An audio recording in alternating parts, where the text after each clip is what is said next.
cette partie est aussi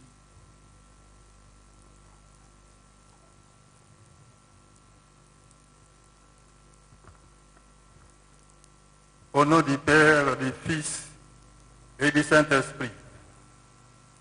Excellence, Monsieur le Président de la République, chef de l'État, garant de la nation et président de l'Union africaine, avec l'expression de nos hommages les plus déférents.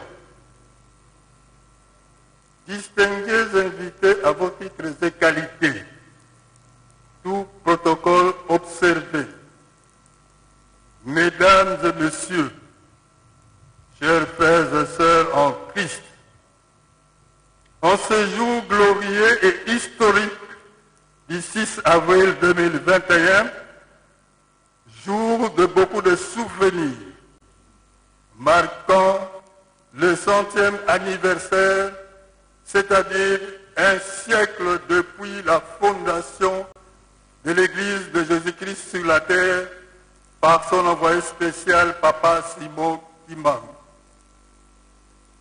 Nous voudrions, au nom de sa divinité, Papa Simon Kimbangu Kiangani, représentant légal et chef spirituel de l'Église kimbanguiste, nous acquitter avant toute chose d'un impérieux et agréable devoir, celui de vous souhaiter la bienvenue ici en Kamba, Nouvelle-Jérusalem, terre de notre ancêtre commun, qui est Papa Simon Kimbangu, le fondateur de l'église qui porte son nom, celui de vous transmettre avec autant de plaisir que d'honneur les fraternelles et chaleureuses salutations de tous les fidèles et sympathisants kimbanguistes venus du monde entier et ici rassemblés derrière sa divinité, Papa Simon Kimbangu Kiangani, et de vous exprimer les sentiments de profonde gratitude de sa divinité, Papa Simon Kimbangu Kiangani, du fait que, malgré vos lourdes responsabilités, vous avez choisi de répondre favorablement à son invitation. Excellence, Monsieur le Président de la République, chef de l'État, garant de la nation et président de l'Union africaine, distingués invités à vos titres et qualités, tout protocole observé, Mesdames, Mesdemoiselles et Messieurs, chers frères et sœurs en Christ, vous êtes revenus comme promis partager ce moment de festivité de ce jour avec vos enfants kimbanguistes et glorifier ensemble le nom de Papa Simon Kimbangu. Puisse l'Esprit Saint qui vous a guidé en paix jusqu'ici et qui vous accompagne pendant votre séjour, vous guide aussi à votre retour et qu'il vous assiste tant en famille que dans l'exercice de vos multiples et nobles fonctions. Votre illustre présence en ce haut lieu, capitale nationale et internationale du kimbanguisme, témoigne de l'amour, du respect et de la considération que personnellement votre Excellence, Monsieur le Président de la République, chef de l'État, portait à l'égard de Papa Simon Kimbangu et de son œuvre salvatrice. Au-delà de votre haute autorité suprême, c'est toute la nation congolaise que nous voyons ici rassemblée. Dans tous les coins et recoins de la République, on entend fiser une clameur agréable où chacun s'approprie le nom de Papa Simon Kimbangu, le glorifiant à leur manière et l'inscrivant presque instinctivement et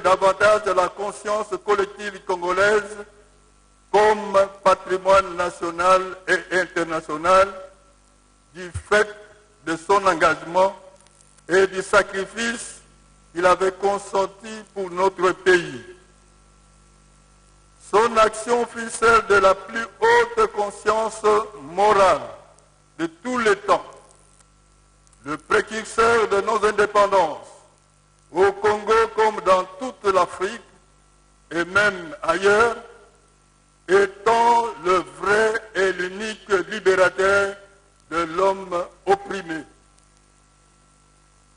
Excellence, Monsieur le Président de la République, chef de l'État, garant de la nation et président de l'Union africaine, vous êtes ici, en Kamba, Nouvelle-Jérusalem, où 100 ans plus tôt, Papa Simon Kimbangu débutait son ministère après que Jésus-Christ lui ait remis le bâton sacré et les clés de voûte céleste.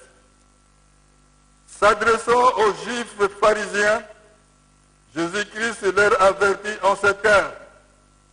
Nous citons, « C'est pourquoi, je vous le dis, le royaume de Dieu vous sera enlevé et sera donné à une nation qui en rendra le fruit. » Fin de citation.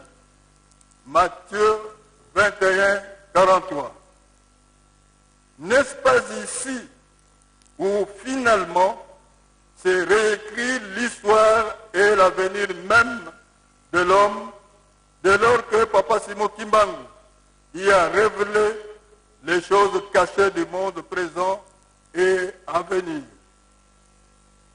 Enfin, vous êtes ici par la volonté du Seigneur pour célébrer, comme au temps des Israélites, peuple élu de Dieu, l'une de trois fêtes de l'Éternel. Celle d'aujourd'hui, 6 avril, la première de l'année est historiquement marquante à plus d'un titre. Primo, et même si c'est à titre symbolique, l'homme fit créer le 6e jour de la semaine. Segundo, c'est le jour où les enfants d'Israël sortirent d'Égypte après 430 ans d'esclavage auprès de Pharaon. Le 6 avril, c'est également le jour où Jésus-Christ opéra son premier miracle. Le 6 avril signe le début d'année selon le calendrier hébraïque et donc de l'Église primitive. Enfin, le 6 avril est le jour du début du ministère de Papa Simon Kimbangu, venu tel qu'il l'avait annoncé dans la clandestinité à Madansanda, libérer l'homme noir ainsi que tous les opprimés de la terre, ou comme pour les Israélites, de 430 ans de servitude coloniale, soit de 1491 à 1921. Pour nous kimbanguistes, la fête du 6 avril est l'occasion de brosser de manière plus ou moins dense l'historique de la fondation de l'Église kimbanguiste dont le seul but pédagogique, celui de vulgariser autant que faire se peut l'histoire réelle de l'avènement de Papa Simon Kimbangu, de son Église, de ses enseignements, de ses actes, bref, de toute sa doctrine qui mérite d'être régulièrement expliquée et vulgarisée, voire réhabilitée et révalorisée, dès lors que nous constatons ici et là de malencontreuses déformations émises par les uns, voire le discrédit malveillant venant des autres. Car il convient de le clamer avec fierté. L'Église kimbanguiste est d'origine congolaise et africaine et d'essence chrétienne est la seule institution religieuse universellement reconnue, fondée par un noir et qui fait autant d'honneur, de dignité et de fierté à notre pays qu'à l'ensemble du continent africain et le monde. Excellences, Monsieur le Président de la République, chef de l'État, garant de la nation et président de l'Union africaine, aujourd'hui, en raison du caractère spécial que revêtent les festivités du 6 avril de cette année, avec la célébration du centenaire de l'œuvre salvatrice de Papa Sémou Kimbangu, couronné par l'inauguration du musée qui porte son nom, il nous paraît judicieux de nous y attarder afin de parcourir le long chemin de 100 ans couvert de temps de réalisation au caractère divers, spirituel, social, culturel, éducationnel et économique, et ce, au service de la nation congolaise ou l'ensemble de tous les pays où l'église Kimbanguis est implantée. Nous subdivisons cette période de 100 ans en 3 étapes. La première va de 1921 à 1959, période de la persécution de Kimbanguis et de la clandestinité.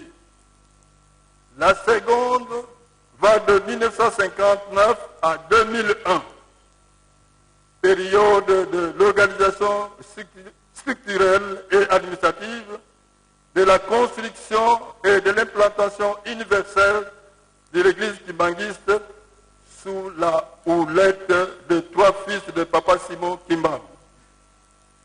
La dernière va de 2001 à ce jour, période d'accomplissement de la prophétie, de réalisation de plans structurels et de grands projets relayés par nos 3 papas sous la direction de sa divinité, Papa Sémou Kimbangu Kiangani, chef spirituel et représentant légal. De 1921 en 1959, de la fondation à la persécution, puis reconnaissance officielle de l'église Kimbanguis par le pouvoir colonial belge. Excellences, Monsieur le Président de la République, garant de la nation africaine, c'est ici, jadis petit village appelé Bangu, bien avant le 6 avril 1921, que Papa Sémou Kimbangu fut plusieurs fois Seigneur Jésus-Christ. Ce dernier lui confia la mission de paître les brebis perdues du Seigneur. Il refusa la mission, s'estimant incompétent pour fuir les appels incessants de Jésus-Christ. Papa Sémou Kimbangu se retira à Léopoldville, où quelque temps après, il se fit embaucher comme pointeur de fuite d'huile à la société HCB, Huileries du Congo belge. Comme nul ne peut se soustraire à la volonté du Seigneur, Papa Sémou Kimbangu vit ses salaires au HCB être mystérieusement perçus par un inconnu, et ce pendant 3 mois successifs. Totalement démuni et craignant de subir un sort fatal, il décida de retourner à son village natal. Chemin faisant, il entreprit un petit commerce de chikwang à Kazangoul, qu'il revendait à Kinshasa, pensant fructifier le peu d'argent lui remis par ses amis à Léopoldville. Son petit commerce avait perpétuité, et dont même son capital et même ses dernières provisions en poissons destinés à nourrir sa famille. Un gardien du chemin de fer du nom de Mfumfu le lui avait ravi. Démuni dessus, Papa Simo Kimbangu rentra bredouille dans son village natal. C'était la volonté du Seigneur Jésus-Christ, lui recommanda de faire son travail, celui de sauver les âmes. Ainsi, au petit matin du 6 avril 1921, tel qu'instruit par le Seigneur et Sauveur Jésus-Christ, Papa Simo Kimbangu fit sonner la cloche par son épouse, Marie Mwilu Kawana Nzitani, pour la tenue du culte matinal. Aussitôt après le culte, Papa Simo Kimbangu alla, comme à l'accoutumée, faire son marché en compagnie de son fils aîné, Kisorokele. Arrivé au village voisin d'Nkamba, en Gobi-Kintsuka, il pénétra dans la case où se trouvait une jeune fille agonisante du nom de Kiantondo, émis par la jeune fille souffrante d'un mal de tête atroce. Papa Simo Kimbangu fit une prière et recommanda au nom de notre Seigneur Jésus-Christ la guérison immédiate de la jeune fille. Au grand étonnement du monde alentour, la jeune fille recouvrit instantanément sa santé. Par cet acte puissant, Papa Simo Kimbangu déclenchant le processus irréversible de l'établissement du règne de Dieu sur la terre, un règne d'amour, de paix, de justice, d'égalité et de non-violence, pour ne reprendre que l'essentiel des valeurs fondamentales qu'il a prônées. Jésus-Christ, en promettant la venue du Saint-Esprit sur la terre, dit de lui ce qui suit. Nous citons, en vérité, je vous le dis, celui qui croit en moi fera aussi les œuvres que je fais, et il en fera de plus grandes, parce que je m'en vais au Père. Fin de citation, Jean 14, 12. En faisant les plus grandes œuvres que le monde n'ait jamais connues, Papa Simo Kimbangu confirmant non seulement qu'il fut un fervent croyant et serviteur de Jésus-Christ au regard de sa foi et de son rôle de catéchiste qu'il avait assumé à la Baptiste Missionary Society de Ngombe-Lutete, mais encore et surtout qu'il est une personnalité divine en tant que Saint-Esprit, celui que l'Éternel nous envoya pour guérir de tous les maux. Aussi a-t-il opéré plusieurs miracles. La renommée de Papa Simo Kimbangu se propagea comme un éclair jusque dans les contrées lointaines et extraterritoriales. Des vagues de population venant de la République démocratique du Congo et des autres pays avaient déferlé sans discontinuer sur Nkamba à la recherche du salut, de la guérison, tant spirituelle que physique. Le phénomène échappa au contrôle de l'administration coloniale qui ne put admettre qu'un indigène sans instruction y dégageait une telle puissance et accomplit de tels prodiges. L'ampleur du mouvement était telle que les fondements du pouvoir colonial furent profondément ébranlés, si bien qu'il décida, sous la pression conjuguée des politiques, des missionnaires et des commerçants, d'y mettre fin de façon éhontée, brutale et inhumaine. Le 10 septembre, à Mbanza-Sandre, Papa Simon Kimbangu livra son dernier grand message prophétique de libération du Congo, de l'Afrique, de l'homme noir et de l'homme tout court. Il précisa l'avenir de l'homme noir pour lequel il dit en substance cette célèbre prophétie que nul n'aurait imaginé. Nous le citons, l'homme noir deviendra blanc et l'homme blanc deviendra noir. Fin de citation. Ayant accompli sa mission, il vint lui-même se livrer en Kamba en septembre 1900, arrêté et conduit à Tessville, actuellement du Congo central. C'est à ce titre que cette route fut dépassion de Papa Simon Kimbangu. Alors qu'il était civil, il sera arrêté et jugé par le conseil de guerre de Tessville, un tribunal militaire d'exception dont le juge unique, M. De Rossi, prêtre italien, prononça au terme d'un procès expéditif son réquisitoire confirmé en première instance.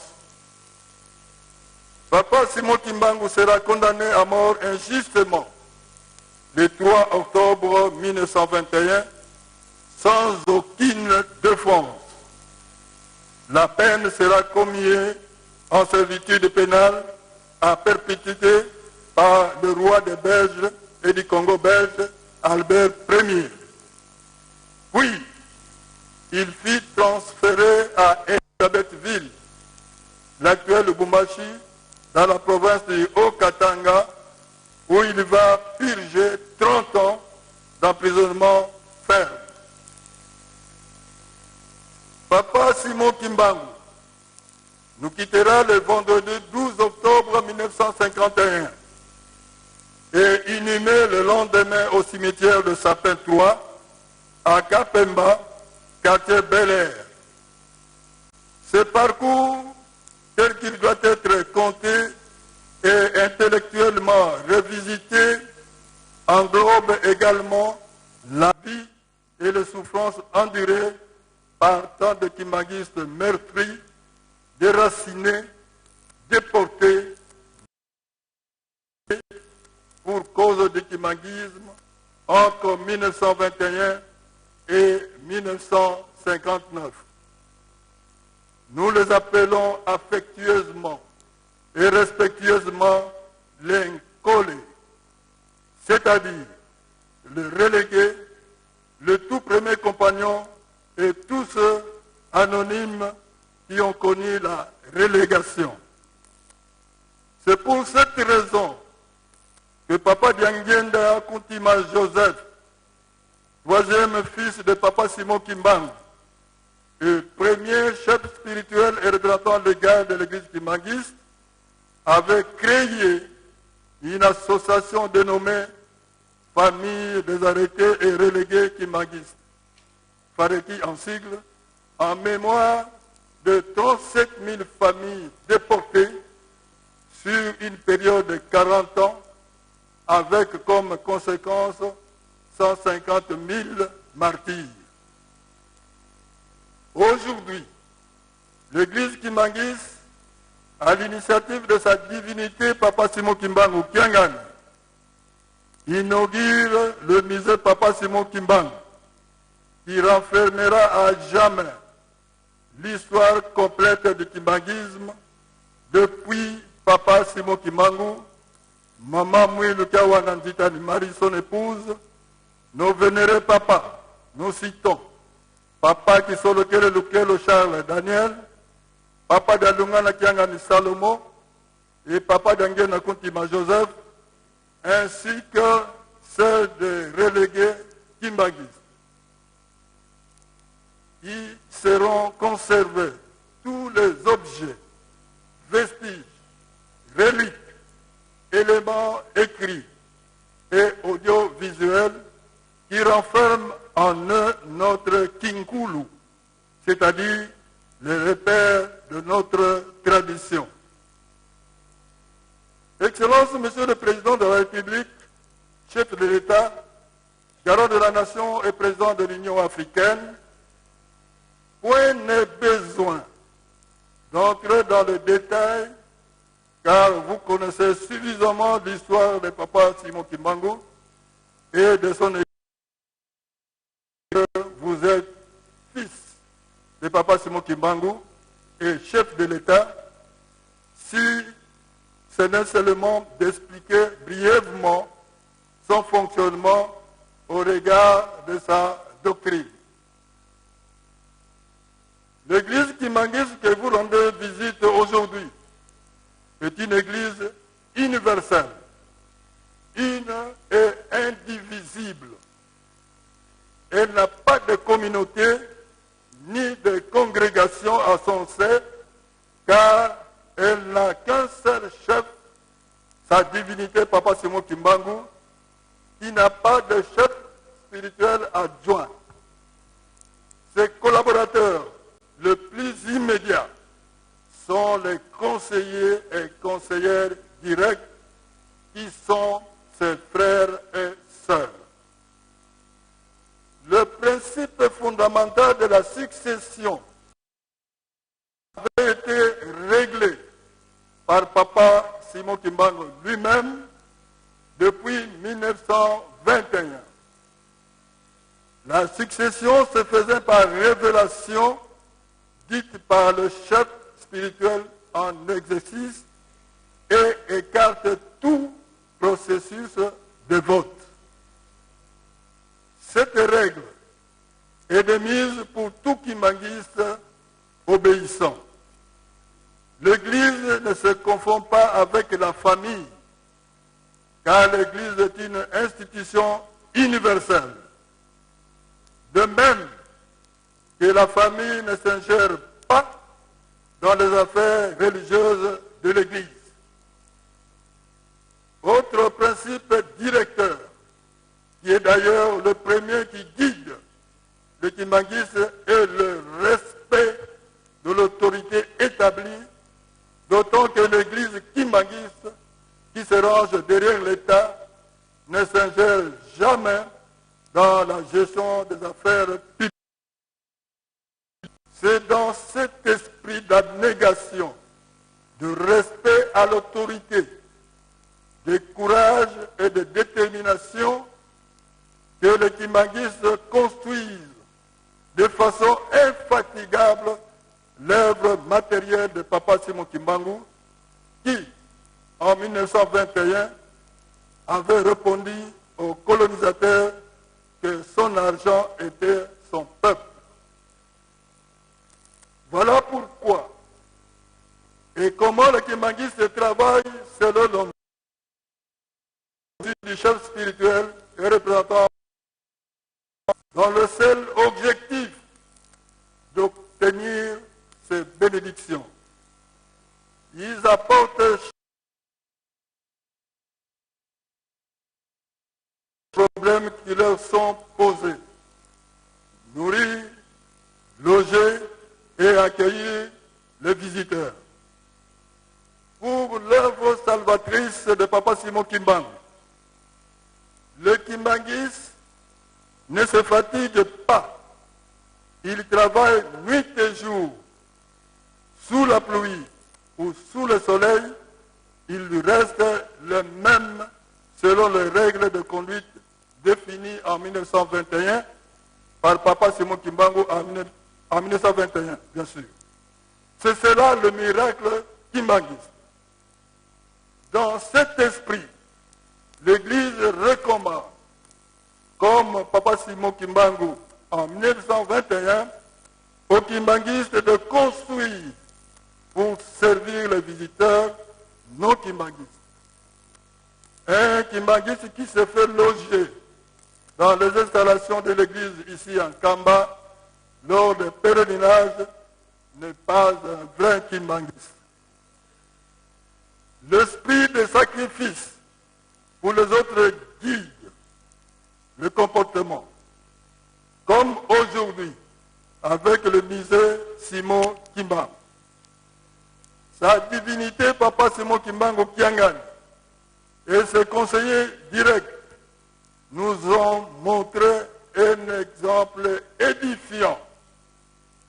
Marcher ensemble avec les fidèles et sympathisants kimbanguistes sous la pluie et dans la boue provoquée par les dernières pluies qui se sont abattues sur la route tronçon Bangangungu-Nkamba.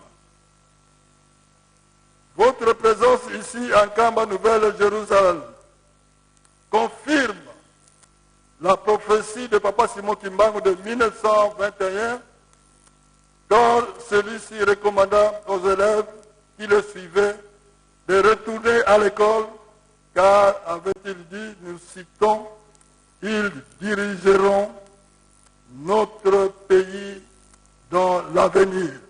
Fin de citation. Plus crucial encore, c'est lorsqu'il dit dans son message prophétique de Madansanda que l'homme blanc deviendra noir et que l'homme noir deviendra blanc. Fin de citation. C'est dans le même sens, dans le sens même de la joie immense qui habite tous les Kimbanguistes ainsi que les sympathisants, car cette prophétie se réalise de jour en jour. Excellence, Monsieur le Président de la République, chef de l'État, garant de la nation et président de l'Union africaine, pour le dynamisme de trois fils de Papa Simon Kimbangu, à savoir Papa Kisolokele Lukelo Charles, Papa Dialungana Kiangani Salomon et Papa Dangena Kuntima Joseph, l'Église s'est mise à s'implanter au-delà des frontières de la République démocratique du Congo et a tenu sa vocation universelle. Leurs enseignements ainsi que leurs actions salvatrices, assistance spirituelle notamment, ont témoigné de pouvoir acquis de leur Père et grâce auxquels ils ont mobilisé des foules et converti de milliers au kimbanguisme. À ce jour, l'Église kimbanguiste est présente avec un effectif de près de 22 millions de fidèles répartis dans des entités ecclésiastiques constituées en Afrique dans 15 pays, en Europe dans 12 pays, en Amérique, aux États-Unis d'Amérique et au Canada, en Asie, Chine et en Océanie, Australie. En même temps qu'elle prend part au Conseil national des églises chrétiennes dans les 3 pays Congo qui sont les foyers de l'émergence du kimbanguisme, la République démocratique du Congo, la République du Congo et la République d'Angola. L'Église kimbanguiste a été admise comme membre à part entière dans les grandes organisations œcuméniques internationales suivantes. Au Conseil économique des Églises, Kowe, le 16 août 1969. À la Conférence des Églises de toute l'Afrique, CETA, en 1974. À l'Organisation des Églises indépendantes d'Afrique, OAIC, également en 1974.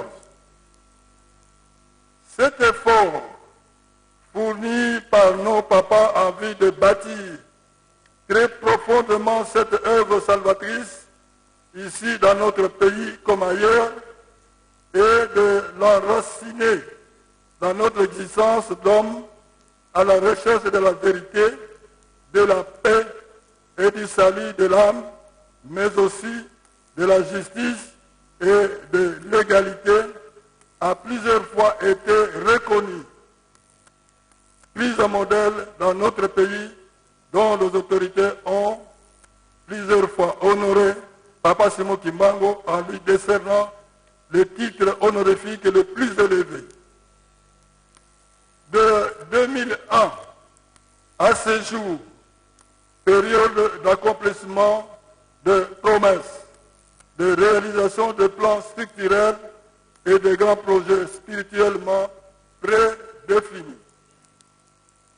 En réitérant auprès de votre Excellence, Monsieur le Président de la République et chef de l'État, l'expression de nos hommages les plus déférents, ainsi que la profonde gratitude de sa divinité, Papa Simon Kimbangu Kiangani, à l'égard de votre autorité suprême, nous aimerions très sincèrement nous excuser pour le désagrément constaté en matière d'accueil de nos visiteurs de marque.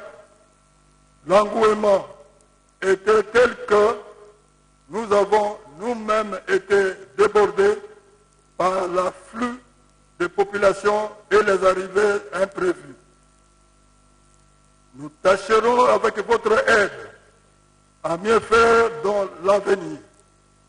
Nous vous prions de ne pas nous en tenir rigueur et nous demandons votre indulgence de sorte que nous défendions ensemble cette cause juste de Papa Simon Kimbangu. C'est cette cause juste, celle du droit, de la légalité et de la liberté chèrement acquise que votre autorité suprême et l'État congolais défend et défendra inlassablement aux côtés de l'Église kimbanguiste qui est et restera un partenaire loyal de l'État.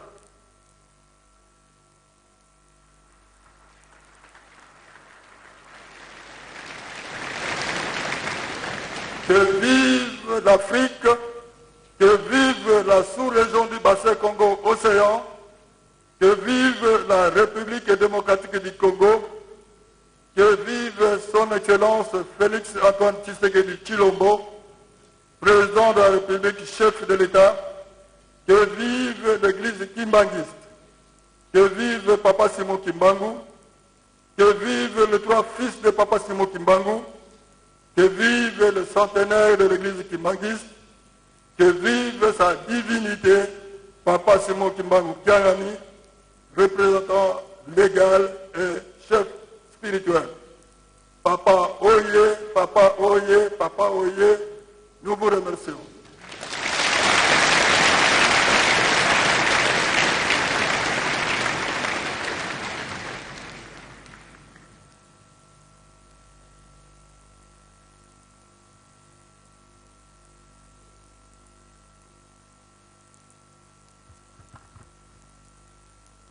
Nous poursuivons notre programme avec cette fois-ci les salutations, de manière très concentrée. Ainsi, nous allons demander à la fanfare kimbanguiste de s'apprêter.